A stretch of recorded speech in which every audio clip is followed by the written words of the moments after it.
berdiri, kita akan pujian, kita bernyanyi It's Good to See You Here With Me.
Sebelum mendengarkan firman Tuhan, mari kita menyatukan hati kita berdoa. Bapa kami yang di sorga, kami sungguh bersyukur untuk kesempatan pada pagi hari ini yang sungguh luar biasa Tuhan sediakan bagi kami. Kami boleh kembali lagi untuk mengikuti kegiatan ibadah online kami melalui video yang sudah disiapkan oleh teacher-teacher kami. Mari Bapa Engkau berkati teacher-teacher kami dalam kegiatan mereka yang mempersiapkan ibadah kami. Bahkan juga kami, untuk Tuhan boleh berkati kami, anak-anak sekolah minggu, untuk memiliki hati yang fokus untuk mengikuti ibadah sekolah minggu melalui video yang sudah disiapkan. Kau berkati setiap kami, berkati orang tua kami, berkati teacher-teacher kami. Dalam nama Yesus Kristus kami berdoa dan mengucap syukur. Haleluya. Amin. Mari kita siapkan hati kita dan kita buka Alkitab kita dari surat Roma 12 ayat 9 sampai 12. Surat Roma 12 ayat 9 sampai 12. Kita akan baca secara bersama-sama. Demikian firman Tuhan, hendaklah kasih itu jangan pura-pura, jauhilah yang jahat dan lakukanlah yang baik. Hendaklah kamu saling mengasihi sebagai saudara dan saling mendahului dalam memberi hormat. Janganlah hendaknya kerajinanmu kendor, biarlah rohmu menyala-nyala dan layanilah Tuhan. Bersukacitalah dalam pengharapan, sabarlah dalam kesesakan, dan bertekunlah dalam doa. Amin. Sedemikian jauh firman Tuhan. Teacher akan menayangkan sebuah video sebelum teacher akan memaparkan bagaimana kita harus mengasihi sesama kita. Mari kita saksikan videonya.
Apa yang akan kita pelajari daripada video yang sudah kita lihat?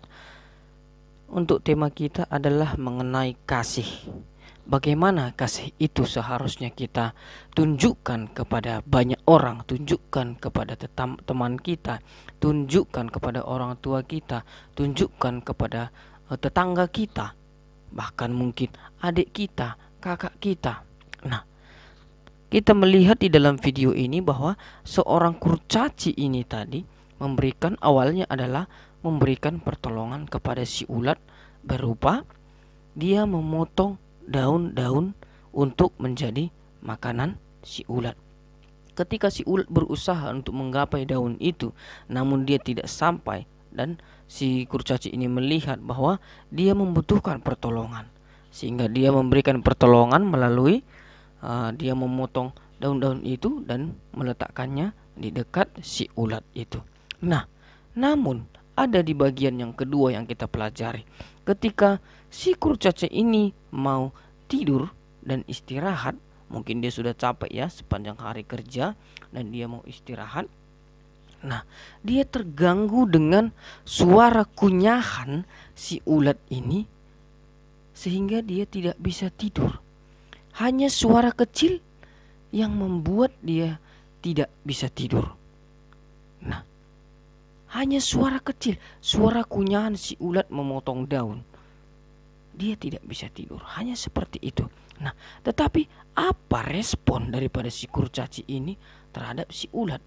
Yang awalnya tadi dia adalah berbuat baik kepada si ulat. Pertama dia menegur, namun ketika si ulat ini juga tidak mendengarkan tegurannya itu, karena dia lapar, dia tetap harus mengunyah. Di mana si ulat ini akan harus memiliki makanan yang cukup, makan yang cukup untuk dia bisa berfotosintesis. Dia berubah menjadi kupu-kupu, ya kan? Jadi kepompong, jadi kupu-kupu. Jadi dia memang harus banyak makan pada waktu itu. Nah, namun si kurcaci ini tidak memahami hal itu. Dia hanya memikirkan kepada dirinya sendiri. Dia hanya berpikir, saya tidak bisa tidur, saya terganggu dengan suara kunyahan si ulat itu. Namun apa yang dia lakukan? Yang awalnya kita tahu dia menolong, memotong daun, memberikan kepada si ulat.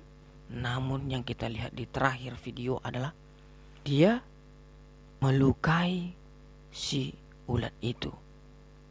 Ya kan? Dia melukai si ulat itu dengan cara meletakkan bahan peledak bom di tempat makannya, dan dia meledakkannya dari dalam rumahnya hanya untuk menghilangkan suara kecil.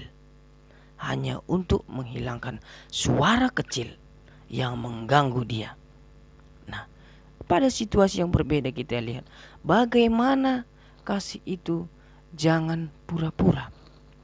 Inilah yang ditekankan oleh Rasul Paulus kepada kita semua. Mari kita mengasihi kepada setiap orang. Jangan berpura-pura. Jangan ketika dia baik baru kita baik. Jangan ketika teman kita memberikan kita sesuatu, membagikan makanannya, baru kita baik kepada teman kita. Jangan ketika dia tersenyum kepada kita, baru kita baik kepada kita. Jangan ketika teman kita menaraktir kita, baru kita baik kepada kita. Tetapi kita harus baik kepada teman-teman kita, orang tua kita, kakak kita, adik kita, abang kita, siapapun itu, dalam segala hal, dalam segala waktu, harus setiap waktu. Inilah yang difirmankan oleh Rasul Paulus kepada kita. Kita dikatakan di sana di ayat 9, hendaklah kasih itu jangan pura-pura. Jauhilah yang jahat dan lakukanlah yang baik. Ya, saya percaya kita semua sudah mengetahui apa yang baik yang harus kita lakukan, termasuk anak-anak teacher yang sudah SD, ya kan, sudah SD, bahkan ada yang masih TK, ya kan, ya sudah bisa membaca, mendengar, ya kan, menonton film. Sudah banyak yang kalian pahami mengenai cara melakukan yang baik. Nah, di sini teacher mengajak, mari kita melakukan kebaikan itu dengan tulus, dengan suka hati, sehingga wajah kita terpancar bahwa kita adalah anak-anak Kristus. Amin. Mari kita berdoa. Bapa di surga, kami sungguh bersyukur untuk firman-Mu melalui video, melalui ayat firman yang menegur kami kembali untuk kami boleh Tuhan teguhkan kami dalam kami melakukan kasih di dalam kehidupan kami. Kami mau melakukan kebaikan demi kebaikan di dalam sehari-hari kami. Kami melakukannya dengan tulus, dengan sukacita kepada setiap orang. Tuhan tolong kami, Tuhan berkati kami. Di dalam nama Yesus Kristus kami berdoa, haleluya, amin. Shalom, selamat hari Minggu, sampai jumpa minggu depan. Tuhan Yesus memberkati. Kita telah mendengarkan firman Tuhan. Kini tiba saatnya kita mengumpulkan persembahan. Kita bernyanyi King of Majesty.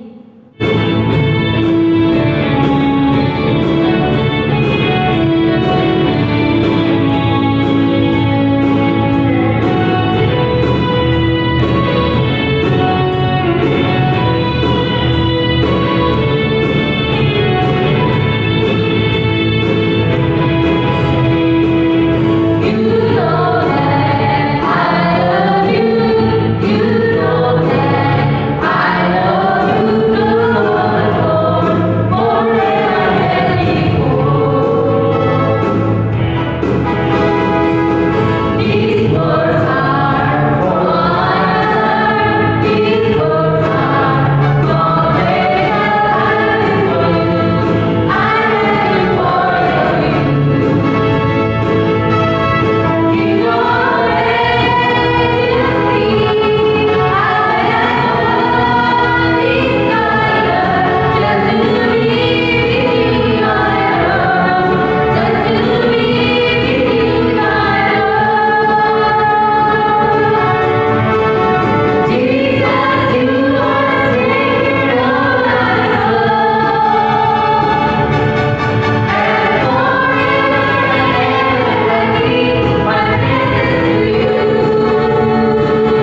Ampunilah kami atas kesalahan kami, seperti kami juga mengampuni orang yang bersalah kepada kami.